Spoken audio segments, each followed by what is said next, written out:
ব্ৰেকআপৰ পিছত ল'ৰা নে ছোৱালী বেছিকৈ দুখ পায় আজিৰ ভিডিঅ'ত আলোচনা কৰিম। তো মই নকওঁ সায়েন্সে যি কয় এইটো শুনা ওকে মানে লাভ এভলিউশনাৰী অফ বিহেভিয়াৰ অফ সায়েন্স কি কয় ওকে। তো এটা ৰিচাৰ্চত মানে এটা গৱেষণাত 56,000 পিপুল আছিল যিসকলৰ ৰিচেণ্টলি ব্ৰেকআপ হৈছিল ব্ৰেকআপ হোৱাৰ 10-15 দিন হৈছিল ওকে। সেইসকলক ব্যক্তিৰ নিজৰ এক্সপিৰিয়েঞ্চ কেনেকৈ ক'বলৈ গৈছিল ওকে।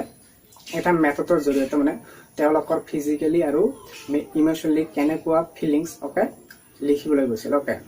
তো 1 পৰা এটা 10 লৈ স্কেল কৰিব লাগিব। 1 অর্থ হৈছে নর্মাল মানুহ মানে বেছি কষ্ট নাই, কিন্তু 10 অর্থ হৈছে বহুত কষ্ট ওকে।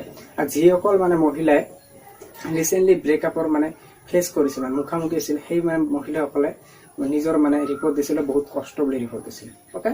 তো যেতিয়া তেওঁলোকৰ মানে ফিলিংছৰ নাম দিবলৈ গৈছিল মহিলাসকলে নিজৰ ফিলিংছৰ নাম দিছিল ডিপ্ৰেশ্যন ওকে, অশান্তি আৰু ভয়। আৰু ল'ৰাসকলে দিছিল নিজৰ মানে ফিলিংছৰ নাম মানে কোনো বস্তুৰ ওপৰত ফ'কাছ নথকা, অকলশৰীয়া আৰু হঠাতে অলপ কথাতে খং কৰা ওকে। আৰু নাম্বাৰ 2 গৱেষণাত আগৰ নিচিনা 56,000 পিপুল লৈ আহিছিল যিসকলৰ ব্ৰেকআপ হোৱাৰ মানে 10 বছৰমান হৈছিল ওকে।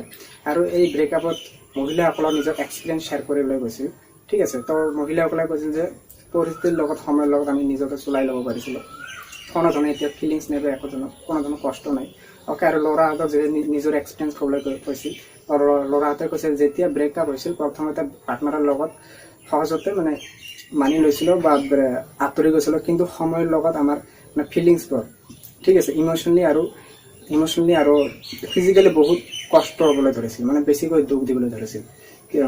ভালদৰে পঢ়া শুনা কৰিব পৰা নাই, যিকোনো বস্তুৰ ওপৰত ফ'কাছ কৰিব পৰা নাই। আৰু কিছুমানে কৈছিল যে মই ভালদৰে নিজৰ জবখনো কৰিব পৰা নাই ওকে। তো এনেকুৱা ঘটনা আহিছিল। আৰু এটা সাইকোলজি ষ্টাডিৰ দ্বাৰা পোৱা গৈছে যে ল'ৰা মানে ছোৱালীহঁতে মানে যে মানে এটা সৰুৰ পৰা সৰু সম্পৰ্ক মানে বহুত ইমোশ্যনেলি ষ্ট্ৰং কৰি দিয়ে ওকে। এটা মানুহৰ জীৱনত 1 পৰা 3 ব্ৰেকআপ হয় যেতিয়া তেওঁ 30 বছৰ হয় ওকে। তো 1 পৰা 3 ব্ৰেকআপ হোৱাৰ পিছত এনেকুৱা এটা নিশ্চয় ব্ৰেকআপ থাকিব ব্যক্তিগতভাৱে তেওঁক নষ্ট কৰে ওকে। তো আৰু কিছুমানক আছে ব্যক্তিগতভাৱে ব্ৰত কৰে ওকে। ইয়াৰ এটা সাইণ্টিফিক ৰিচাৰ্চো হৈছে ওকে। নিউৰোফিজিঅলজি এটা ৰিচাৰ্চত পোৱা গৈছে যিসকলৰ ৰিচেণ্টলি ব্ৰেকআপ হৈছিল সেই ব্যক্তিসকলৰ ঠিক আছে ব্ৰেইনটোৰ এক্টিভিটি কেনেকুৱা ওকে। সেই ব্যক্তিসকলৰ এক্টিভিটি এনেকুৱা থাকে যিসকলৰ মানে ব্যক্তি আচলতে ড্ৰাগছ বা মদ বা গুটখা খায় এনেকুৱা থাকে। আমেৰিকান সাইকোলজি এছ'চিয়েশ্যনৰ দ্বাৰা এটা ৰিপৰ্ট পোৱা গৈছে মানে যিসকলৰ মানে ব্ৰেকআপ হৈছিল কিছুমানৰ ভিতৰত নিজৰ পাৰ্চনেলিটি বহুত গ্ৰ'থ কৰিছে। এটা কথা আহে যে মানে গাখীৰ খাই মানে ব্ৰেইন নহয়, মানে ধকা খাইহে ব্ৰেইন হয় ওকে।